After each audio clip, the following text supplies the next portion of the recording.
Ok, það er bara tilbúin í það. Yes. Svo geturðu sagt okkur eitthvað svona smá frá þér? Ég heiti Anita Brím, ég er leikkona, búin að vera að leika síðan ég var 9 ára gömul og fór í leiklistaskóla í London. Já, mér langaði svona að læra á enska tungumálinu og svo hef ég búið og starfað bæði í London og núna síðast í Los Angeles og er svona nýflutt heim aftur. Og svona, hvaðan kom áhuginn fyrir leiklist? Veistu það, ég hef alltaf haft rosalega mikinn áhuga á sögum. Þú veist, eins og þegar ég var 7 ára, þá fór pabbi til New York og kom tilbaka með svona risa ógeðslega flott svona reiðhjól. Það er bara annað sem við aldrei sést í Reykjavík. Og 2 dögum seinna, þá var það gjörsamlega eyðilagt á planinu okkar. En þetta hjól, það kom í svona risastórum kassa. Og ég fekk að eiga þennan kassa og úr þessum kassa þá bjó ég til leikmynd sem var interior og exterior. Og þetta lék ég með bestu vinkonu minni bara allan liðlangan daginn fyrir alla sem að nenntu að horfa. Þannig að ég var alltaf einhvern veginn, ég var alltaf í þessum leikjum. Að þegar ég fekk tækifæri til þess að vera á sviði í Þjóðleikhúsinu þá svona, það opnaðist þessi heimur fyrir mér alveg að fullu sem að hafði ekki hvarflað að mér áður sem ferill. Ég kem af tónlistafólki og það var svona frekar svona í hina áttina að mig langaði ekki að fara inn í listalífið, að ég vissi svona í raun, að það var ótrúlega krefjandi og ég sá svona, ég upplifði líka erfiðu hliðarnar og óstöðugu hliðarnar og allt það. En þetta svona að segja sögur hefur alltaf verið bara svona, það hefur alltaf verið drifkraftur í mínu lífi. Hver er svona helstu munurinn á kvikmyndagerð á Íslandi og annars staðar í heiminum? Ég upplifði rosalega mikinn mun bara á efnislega séð, á sögunum og stíl og svoleiðis, svona almennt á milli Ameríku og Evrópu. Þannig að þegar ég var í Bretlandi þá var þetta svona, þetta var svona nær einhverju sem maður þekkti, svona menningarlega séð.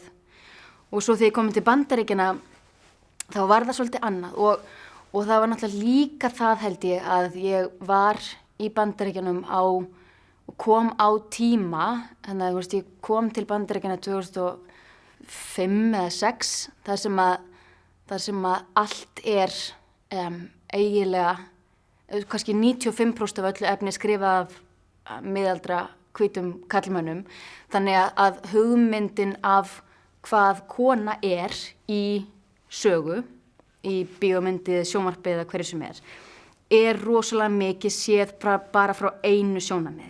Það er náttúrulega, en það er vonandi að breytast núna, að við bara fá svona einhverjum svona ríkari karaktera, sérstaklega fyrir konur sem er ekki bara, sexy, armskrautið og kærastan og allt það. Heldur flóknari konur, en menningarlega fannst mér töluverður munur á hvernig sögur var verið að segja. Sem ég áttaði mig ekki í rauninu á svona fullu fyrir en ég kannski kom aftur hingað og fór inn í meira evróskan stíl og var bara svona, vá, það var svona, ég fengi svona súrefni aftur, af því að það var eitthvað bara sem að liggur held ég miklu nær mínu hjarta. Svona meira praktíslega séð þá er auðvitað, ég fann mikinn mun af því að núna ég var svo lánsöm síðasta ári að fara úr einu verkefni í annað og þá var maður að upplifa það að þetta er lítill bransi og þá þekkti ég mest af krúinu þegar ég fór í næstu pródúksjón og það fannst mér dásamlegt af því að náttúrulega kvikmyndagerð er svo ofboðslega mikil samvinna. og það er það sem ég elska við að búa til bíó eða sjónvarp, að það er engin, allir eru eins góðir og veikasti hlekkurinn, það þarf alla til og það að geta labbað á sett og það er ekki að eyða 1 eða 2 eða 3 vikum að kynnast öllum, þú bara labbar inn á sett og þú ert bara algjörlega öruggur af því að þú elskar og treystir öllum í öllum stöðum, það er bara, það var rosalega dýrmætt fyrir mig sem leikari. Finnst þér eins og það sé komið öðruvísi fram með konur heldur en karla í kvikmyndabransanum? Já, veistu það meira en við held ég erum meðvituð já. Ég held að það sé að breytast að því að við erum að tala meira það og það er bara svo sterk undiralda í gangi í heiminum núna, þú veist það sem að við erum að breyta okkar menningar normum og það gerist bara með því að tala það og vera meðvitaður það en það er það og það er náttúrulega bara staðreynd að kallar eru búin að vera í svo miklu meiri hluta í kvikmyndagerð svo ofboðslega lengi, sérstaklega í, þú veist, já, bara eiginlega í öllum stöðum nema kannski, þú veist, hár og sminki og búningum en það er, þú veist, þetta er breyting sem það þarf að hlúa að því að til dæmis að það að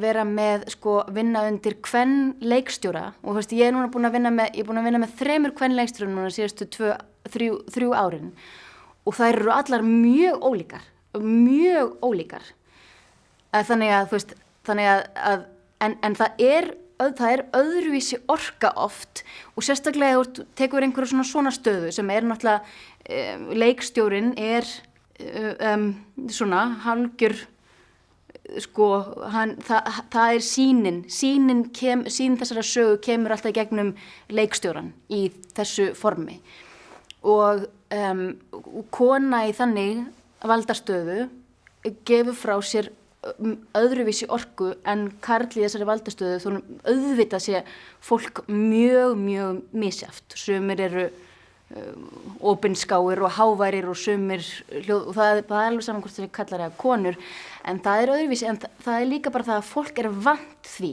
núna, það er vant því að vinna undir karllægri orku þegar kemur að leikstjórum og tökumönnum og það er svo margar stöður sem hafa verið skipaðar karlmönnum mjög lengi þannig að það þarf að fara í gegnum þessa breytingu finnst mér meðvitað. Er eitthvað svona framtíðarverkefni sem þú ert að vinna og sem við megum vita Já, núna þá er ég að undirbúa bíómynd sem heitir Villibráð og hún Elsa María Jakobsdóttir er að leikstýra henni. Hún er að gera sína fyrstu mynd í fullri lengd og hún lærði í Danmörku og verður þá 4. kvenleikstjórinn sem ég vinn með á 2 árum sem ég er ógeðslega sem ég veist alveg hægslegt. Þetta er rosalega mikið svona ensemble piece þar sem að það er bara þetta gerist allt á einu kvöldi í einu matarboði þannig að það er einhvern veginn allir í öllum senum og þannig að þetta verður örugglega mikill rússibanni þannig að ég er bara í undirbúningsvinnu akkurat núna. Fyrir mig er undirbúningurinn sjálfur er svo rosalega stór þáttur að því sem ég geri. En svo er ég verið aðeins að skrifa og þannig að það hefur svona verið að taka líka svolítið minn tíma. Hljómar mér spennandi. Já, takk fyrir, já. Mér finnst það allavega. Hvað finnst þér að sé kvikmyndahátíð tileinkuð konum í kvikmyndabransanum? Mér finnst það bara algjörlega frábært, bara vel gert. Ég held að sé frábært að því að eins og við vorum að tala áðan að taka meðvitað á breytingum. Þegar eitthvað hefur verið svona skakkt í svo langan tíma, þá þarf oft að taka svoleiðis meðvitað þegar maður er að fara í gegnum breytingasjóin og ég held að eitthvað svona sé nákvæmlega eitthvað svona sem að þarf að gera, þarf að hlúa sérstaklega að hópi fólk sem að hefur verið í svona miklum minnihluta og mér finnst það líka óbærslega jákvætt af því að, og þetta er eitthvað sem að ég hef líka tekið eftir að þegar þú horfir á stelpur sem eru að koma upp sem leikstjórar, handritshöfundar, framleiðendur,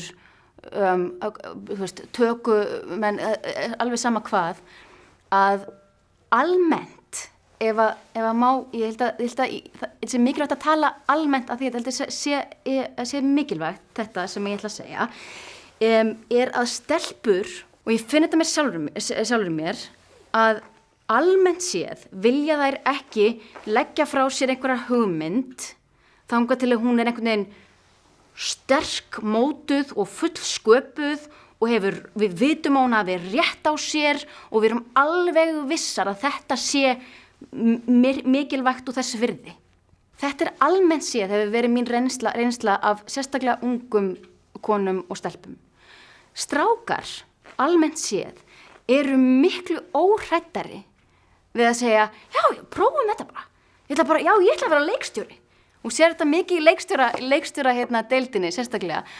Strákar eru óhræddari við að stíga inn í eitthvað hlutverk sem að þeir kunni ekki og þekki ekki og læra af mistökunum og þeir fara ekki heim og er að lemja sig og refsa sér fyrir minnstu mistök eins og stelpur almennt gera miklu meira og fara fyrr inn í þessi fög og rísa hraðar út af því að þeir eru ekki hræddir eins og stelpunar og ég átti samtal við einn forstjóra sjónvarpsstöðvar á Íslandi minn daginn og hann sagði, Anita, ég veit ekki hvernig en þú þarft að fara og segja ungum stelpum að vera óhræddari við að koma hugmyndunum sínum á framfæri. Ég er alltaf að fá einn unga stráka með alls konar hugmyndir, fullbakaðar, óbakaðar, bara hvað sem er, en stelpurnar sitja á sér af því að það vil ekki gefa neitt frá sér fyrir það er orðið alveg tilbúið, en þetta held ég sé eitthvað sem að held ég sé mikilvægt að við tölum og við tölum við ungu stelpurnar okkar sem eru í þessum hugleiðingum að hvetja þær til þess að vera óhræddari, að búa til umhverfi þar sem að þær eru öruggar að skiptast á hugmyndum og hitta annað fólk sem að og efna til samvinnu og annað slíkt, þannig að líka að því leyti finnst mér þetta alveg ótrúlega dýrmætur bara svona plattform fyrir það. En spurningarnar hjá okkur eru komnar, en er eitthvað sem þú vilt bæta við að lokum eða? Bara takk fyrir mig og bara gangi ykkur ótrúlega vel með hátíðina. Já, takk fyrir. Og vel gert. Það var bara algjör heiður að tala við og bara takk fyrir. Takk fyrir mig sem við leiðis.